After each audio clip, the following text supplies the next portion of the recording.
Welcome back, everybody, to another deep dive. And Hmm. today, we're going to get into something I think that affects all of us, Hmm. whether you're a business owner or just, someone like me who buys things. Yeah. You know, we're going to look at business objectives, Right. the things that drive all these companies.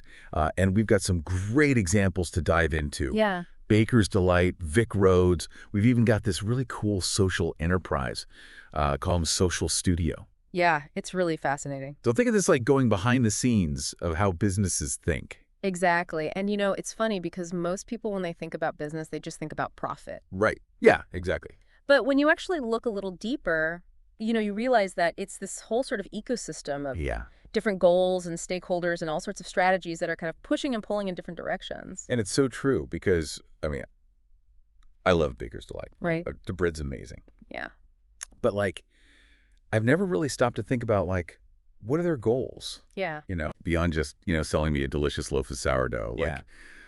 Are they trying to be the biggest bakery chain, in the world?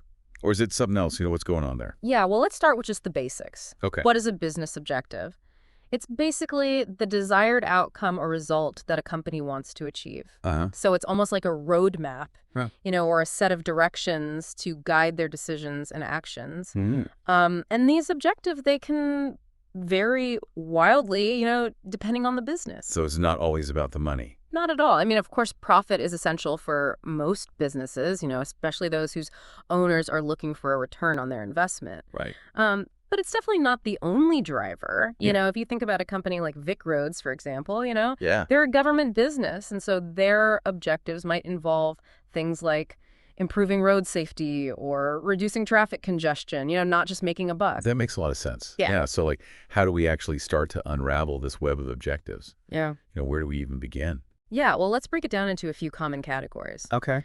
So first up, we have the classic profit maximization. Okay. This is where a business is really focused on increasing its revenue and decreasing its cost to maximize its earnings. Right. This can often drive strategies like price increases, expanding into new markets, or even cutting costs through things like automation. So like a small business owner who's really just trying to, Yeah. make ends meet. Yeah. They might be super focused on profit, Yeah. whereas a bigger company might have a bit more flexibility to pursue other goals as well. Exactly. And that kind of brings us to another key objective, which is market share. Cool. So this is essentially the percentage of total sales that a business captures within a specific industry. So you can almost think of it like a pie, and each business is trying to grab the biggest slice. Okay, so for a company like Baker's Delight, increasing market share might mean opening more stores, launching new product lines, or even running really clever marketing campaigns to, pull customers away from their competitors. Precisely. Yeah. And even a small increase in market share can translate into a huge profit increase for larger companies. Right. So it can be a very powerful motivator, but there's more to the puzzle, right? Yeah, totally. Because what about those companies that, prioritize social good? You mentioned the Social Studio before. Yes. They're all about training and employing refugees. Yeah. Surely their goals aren't just, focused on profit. Absolutely. So this is where we get into the realm of fulfilling social needs, Yeah. These are businesses that prioritize the common good alongside, generating income. Right. So things like environmental sustainability, Right. ethical sourcing, community engagement, Yeah. or, even creating job opportunities for marginalized groups, like you mentioned with the Social Studio. So their bottom line isn't just about, dollars and cents, but also about making a positive impact. Exactly. And sometimes, these social objectives can even drive profit indirectly. Okay. Consumers are becoming much more socially conscious these days, and they're often willing to support businesses that align with their values. So it's not always a trade-off, between doing good and making money. Right. Sometimes those can go hand in hand. Precisely. But let's not forget another really crucial piece of the puzzle: stakeholders. Okay, stakeholders now. Who are they exactly? So stakeholders are basically anyone with an interest in the business. Okay. So that could be employees, customers, suppliers, investors, even the local community. Wow. And understanding their expectations is absolutely vital for setting effective business objectives. Right. Take investors, for example. They're primarily interested in a return on their investment. So that means the business needs to prioritize profitability and growth to keep those investors happy. So if a company ignores its stakeholders, it's basically shooting itself in the foot. In a way, yes. Yeah. It's this real balancing act. Yeah. They need to find a way to meet the needs of all of these different stakeholders while also, staying true to their core mission and values.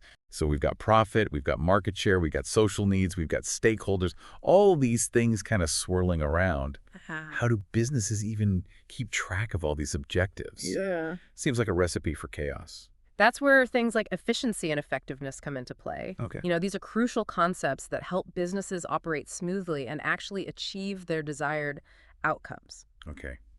I'm intrigued.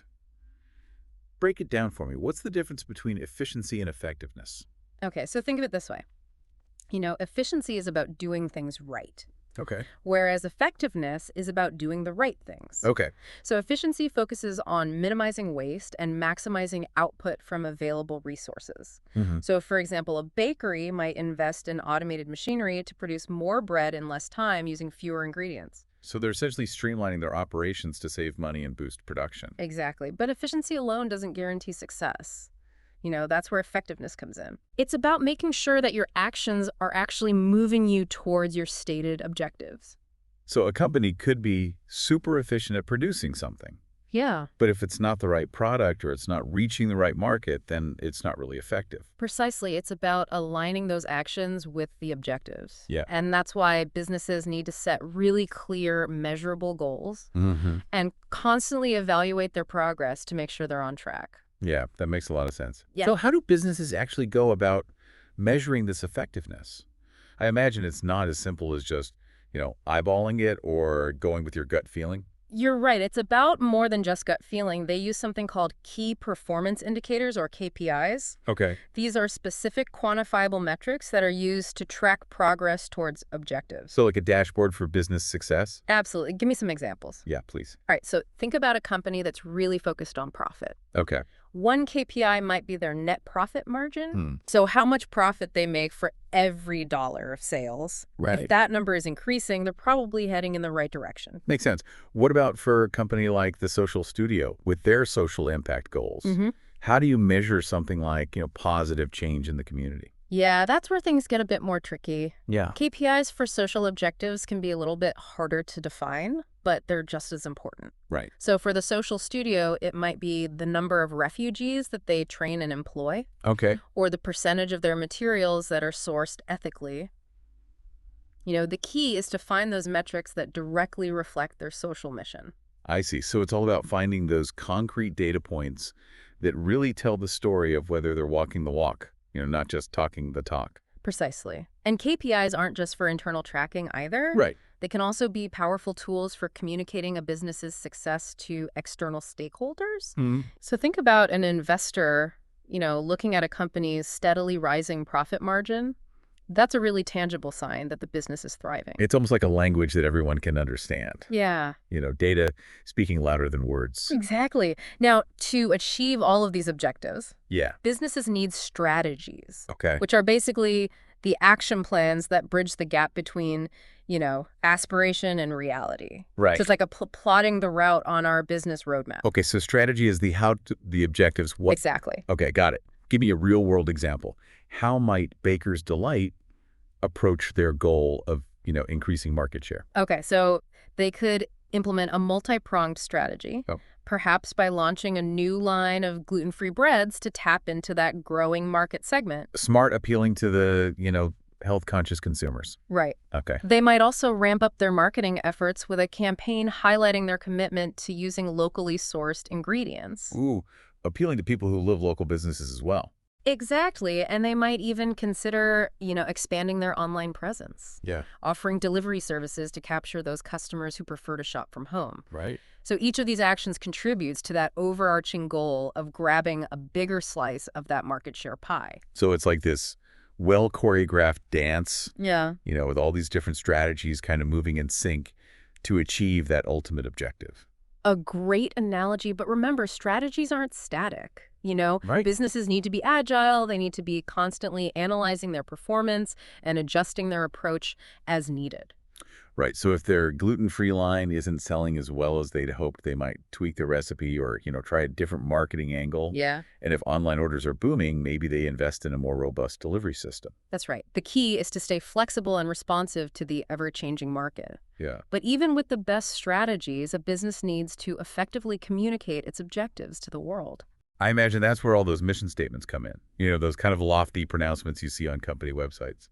You're right, but it's more than just PR fluff. Right. These statements, whether it's a vision statement, a mission statement, or even a set of core values, they play a really crucial role in shaping a business's identity and guiding its actions. Okay, unpack that for me. What's the difference between all these statements? Okay, so a vision statement is aspirational. It paints a picture of the future that the business wants to create. So think of it as their guiding star. So for Baker's Delight, it might be something like, to be the most loved bakery in Australia, crafting fresh, delicious bread that brings people together. Perfect. Now, the mission statement gets a little bit more into the nitty-gritty. It explains how the business will achieve that vision. So it might be something like, we're committed to using traditional baking methods and locally sourced ingredients to create a bakery experience that's both delicious and sustainable. Exactly. And don't forget the core values, which outline the guiding principles that drive the business's behavior. So think of them as the non-negotiables, like honesty, integrity, or a commitment to customer satisfaction. So all of these statements taken together, they create a kind of framework that guides everything the business does. Yeah. It's their compass and their roadmap, all in one. Precisely. And when those statements are authentic and genuinely reflected in the business's actions, they can create a really powerful connection with stakeholders. It's about more than just words on a page. It's about building trust and credibility. Consumers these days are savvy. They can spot a phony mission statement a mile away. You're right. Authenticity is key. And that kind of brings us to another important consideration, the ethical dimensions of business objectives. Okay, this is where things get really interesting. Yeah. We've talked about profit, market share, social impact. But where does ethics fit into this complex equation? It's interwoven with everything, Right. Every business decision, every objective pursued has ethical implications. So think about a company that's really focused on maximizing profit. They might be tempted to cut corners on safety or environmental regulations to boost their bottom line. Right, so it's a slippery slope. It can be if it's not carefully managed. Yeah. That's why it's so crucial for businesses to establish a really strong ethical framework, a set of guidelines that inform their decision-making and ensure they're operating responsibly. So it's not just about what you do, but how you do it. Exactly. The ends don't justify the means if those means are unethical. Exactly. And this ethical awareness is becoming increasingly important. Yeah. Both for businesses and consumers, people are much more conscious now of the impact that their choices have on the world. Yeah. And they're holding businesses accountable. It's like we're all part of this interconnected ecosystem. Yeah. And the decisions that businesses make have ripple effects that extend far beyond, just their balance sheets. Precisely. Now, with all these different pieces of the puzzle in place, Yeah. let's shift our focus to some real-world examples, the businesses that we mentioned earlier. Yeah, let's bring this abstract discussion down to earth. Exactly. And let's see how their objectives and their strategies and their values all come together to paint a more complete picture. I'm particularly curious about Baker's Delight. What are their stated objectives, and how do those actually translate into their day-to-day operations? Well, as we mentioned earlier, their vision is to be the most loved bakery in Australia. And to achieve that, they focus on several key objectives, one of which is expanding their market reach. Okay. So they've been steadily opening new stores across the country, strategically targeting areas with high foot traffic and a strong demand for fresh bread. So it's not just about opening stores willy-nilly. Exactly. Yeah. They're being very deliberate and strategic about their expansion. Right. And their commitment to quality is another key objective. Okay. They use traditional baking methods. They source their ingredients locally whenever possible, Right. ensuring a consistently high-quality product that resonates with their target audience. It's interesting how those values that we talked about earlier, Yeah. the quality, the sustainability, the community, Yeah. they're all kind of baked into their business model, so to speak. It's a perfect example of how values inform action. Yeah. And they're not just paying lip service to these ideas. Their commitment to sustainability extends beyond ingredient sourcing. They've implemented energy-efficient equipment in their bakeries, and they're actively working to reduce waste throughout their operations. So they're walking the walk, not just talking the talk. Absolutely. It's impressive to see a company that's so aligned, in its actions and its values. It is. Now let's shift gears and take a look at VicRoads. Okay. A very different type of business Yes. with a very different set of objectives. Very different. Right, because they're a government business, so their goals are likely more focused on public service than profit. Exactly. Their primary objective is to provide a safe, efficient, and sustainable transport system for the state of Victoria. Wow. So this encompasses a wide range of responsibilities, from managing the road network and regulating traffic flow to promoting public transport and investing in cycling infrastructure. Wow, that's a huge undertaking. It is. It's not just about, building roads and fixing potholes. Yeah. They're thinking holistically about, the entire transportation ecosystem. Precisely. And their objectives are constantly evolving, as they adapt to new challenges like population growth, climate change, and advancements in technology. It's like a giant puzzle constantly shifting and requiring new solutions. A perfect analogy. And one of their key strategies for managing all of this complexity is collaboration. Okay. They work very closely with local councils, community groups, and other government agencies Right. to ensure that their initiatives align with the needs of the communities that they serve. It's not just a top-down approach.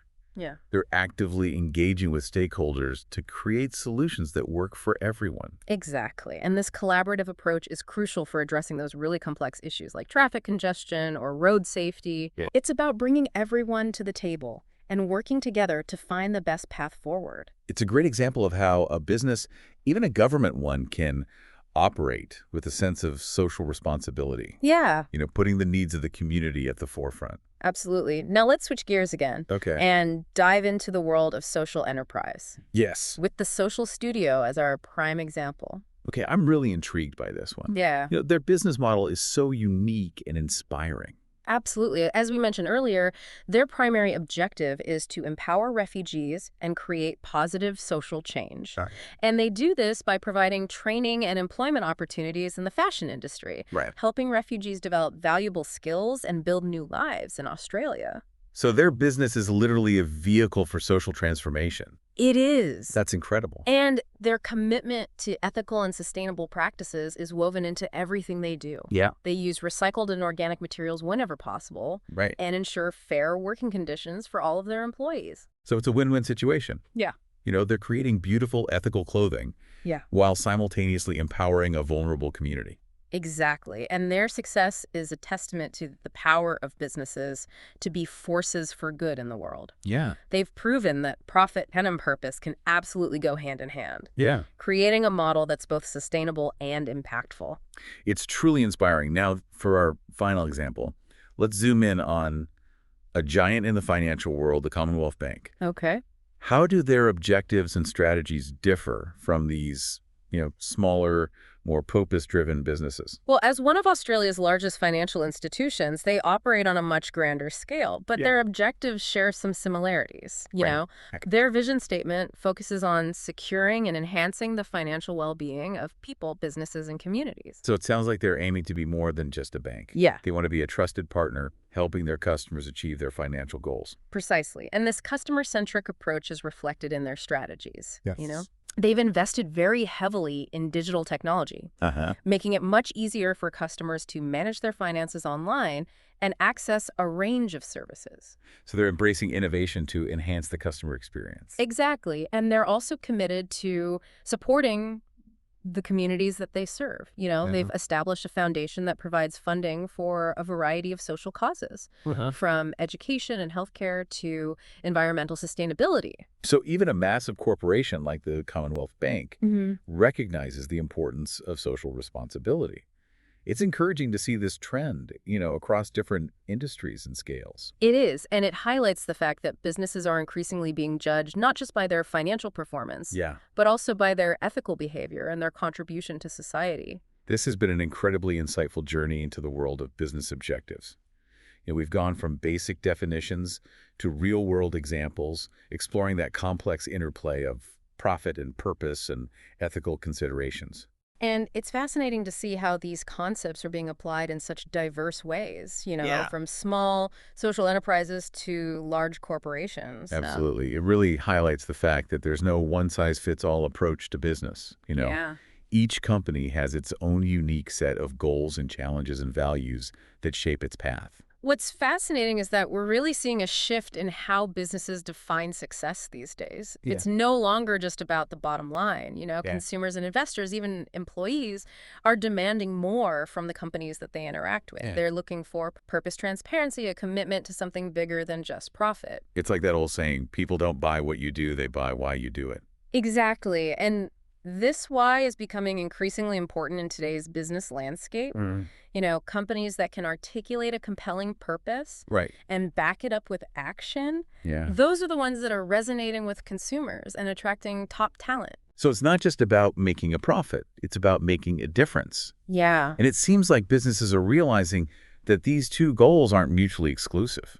Precisely. In fact, many businesses are finding that by focusing on social impact or environmental sustainability, they're actually strengthening their brand, attracting new customers, and even boosting their bottom line. Like doing good is good for business. Exactly. And this brings us to a crucial question for you, our listener. Okay. If you were starting a business today, what would be your top objective? Ooh, that's a good one. Would it be all about, disrupting an industry with a groundbreaking innovation? Maybe. Or maybe creating a product that solves a real problem for people? Perhaps you'd be driven by a desire to create a company culture that prioritizes employee well-being and work-life balance. Mm-hmm. Or maybe your focus would be on building a business that gives back to the community and makes a tangible difference in the world. So many possibilities. Yeah. It really gets you thinking about what kind of impact you want to have. It does, doesn't it? And it highlights the power that we all have as consumers. Yeah. Every time we make a purchase, we're casting a vote for the kind of world that we want to live in. So if we want to see more businesses prioritizing social responsibility and sustainability, we need to support the companies that are already doing those things. Exactly. We can choose to spend our money with businesses that align with our values. Right. And we can use our voices to advocate for change in the companies that aren't quite there yet. It's about recognizing that we're not just passive consumers, we're active participants in shaping the business landscape. Precisely. And that's what makes this whole conversation about business objectives so fascinating. Yeah. It's not just about numbers and strategies. It's about people and values and the kind of future that we want to create. This has been an incredible deep dive into the world of business. I feel like I've gained a whole new perspective on what motivates companies and how those motivations are evolving. It's been a pleasure exploring these ideas with you. Like what? And for our listener, remember that the world of business is constantly changing. So stay curious, keep learning, and who knows, maybe you'll be the one starting the next groundbreaking, purpose-driven business. Until next time, Yeah. keep diving deep. Mm-hmm. It really highlights the fact that there's no one-size-fits-all approach to business. Yeah. Each company has its own unique set of goals and challenges and values that kind of shape its path. Yeah, and what's fascinating is that we're really seeing a shift, in how businesses define success these days. Yeah. It's no longer just about the bottom line. Yeah. Consumers and investors, even employees, are demanding more from the companies that they interact with. Yeah. They're looking for purpose, transparency, a commitment to something bigger than just profit. It's like that old saying, people don't buy what you do, they buy why you do it. Exactly. And this why is becoming increasingly important in today's business landscape. Companies that can articulate a compelling purpose Right. and back it up with action. Those are the ones that are really resonating with consumers and attracting that top talent. So it's not just about making a profit. It's about making a difference. Yeah. And it seems like businesses are realizing that those two goals aren't mutually exclusive. Precisely. In fact, many businesses are finding that by focusing on social impact or environmental sustainability, they're actually strengthening their brand, attracting new customers, and even boosting their bottom line. It's like doing good is good for business. Exactly. And this brings us to a crucial question for you, our listener. Okay. If you were starting a business today, what would be your top objective? Ooh, that's a good one. Would it be all about, disrupting an industry with a groundbreaking innovation? Or maybe creating a product that solves a real problem for people? Perhaps you'd be driven by a desire to create a company culture that prioritizes employee well-being and work-life balance. Or maybe your focus would be on building a business that gives back to the community and makes a tangible difference in the world. So many possibilities. It really gets you thinking about what kind of impact you want to have. It does, doesn't it? And it highlights the power that we all have as consumers. Yeah. Every time we make a purchase, we're casting a vote for the kind of world that we want to live in. So if we want to see more businesses prioritizing social responsibility and sustainability, we need to support the companies that are already doing those things. Exactly. We can choose to spend our money with businesses that align with our values. Right. And we can use our voices to advocate for change in the companies that aren't quite there yet. It's about recognizing that we're not just passive consumers. Yeah. We're active participants in shaping the business landscape. Precisely. And that's what makes this whole conversation about business objectives so fascinating. Yeah. It's not just about numbers and strategies. It's about people and values and the kind of future that we want to create. This has been an incredible deep dive into the world of business. I feel like I've gained a whole new perspective on what motivates companies and how those motivations are evolving. It's been a pleasure exploring these ideas with you. Likewise. And for our listener, remember that the world of business is constantly changing. So stay curious, keep learning, and who knows, maybe you'll be the one starting the next groundbreaking purpose-driven business. Until next time, keep diving deep. Yeah, it really highlights the fact that, there's no one-size-fits-all approach when it comes to business. Right. Every company has its own unique set of goals and values and challenges. Absolutely. And I think what's really fascinating is we're seeing a real shift, in how businesses are actually defining success these days. It's not just about the bottom line anymore. Consumers, investors, even employees are demanding more from the companies that they interact with. Totally. They're looking for a sense of purpose, transparency, a commitment to something bigger than just making a profit. It's like that old saying, people don't buy what you do, they buy why you do it. Exactly. And that why is becoming increasingly important in the business world, you know. Companies that can articulate a compelling purpose and then back it up with action, Right. Those are the ones that are really resonating with consumers these days and attracting the best talent. So it's not just about making a profit, it's about making a difference. Yeah. And it seems like more and more businesses are starting to realize that those two things aren't actually mutually exclusive. Yeah. In fact, a lot of businesses are finding that by focusing on, social impact or environmental sustainability, they're actually strengthening their brand, they're attracting new customers, and even boosting their bottom line in the process. It's like doing good is good for business. Exactly. And this kind of brings us to a question, I think, for you, the listener. Okay. If you were starting a business today, what would your top objective be? Ooh, that's a good one. Would it be all about disrupting an industry with some kind of groundbreaking innovation? Possibly. Or maybe creating a product that solves a real problem for people?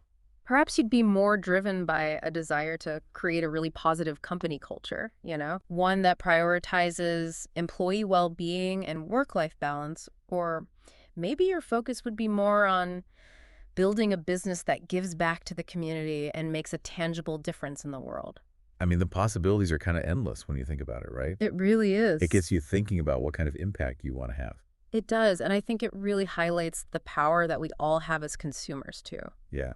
Every time we make a purchase, we're kind of casting a vote for the kind of world we want to live in. That's such a good point. So, if we want to see more businesses that are prioritizing social responsibility and sustainability, then we need to support the companies that are already doing those things. Exactly. We can choose to spend our money with businesses that align with our values. Right. And we can use our voices to advocate for change in the companies that, maybe aren't quite there yet.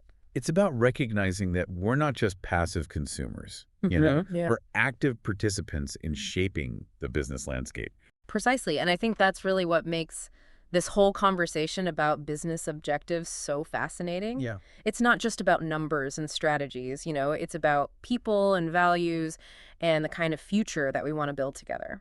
This has been such an incredible deep dive into the world of business. It has. I feel like I've gained a whole new perspective on, what motivates companies and how those motivations are evolving. It's been a pleasure exploring these ideas with you. Likewise, and for our listener, remember that the world of business is constantly changing. It is. So stay curious, stay informed, and you never know, you might be the one starting the next, groundbreaking, purpose-driven business. Exactly. Until next time, keep diving deep.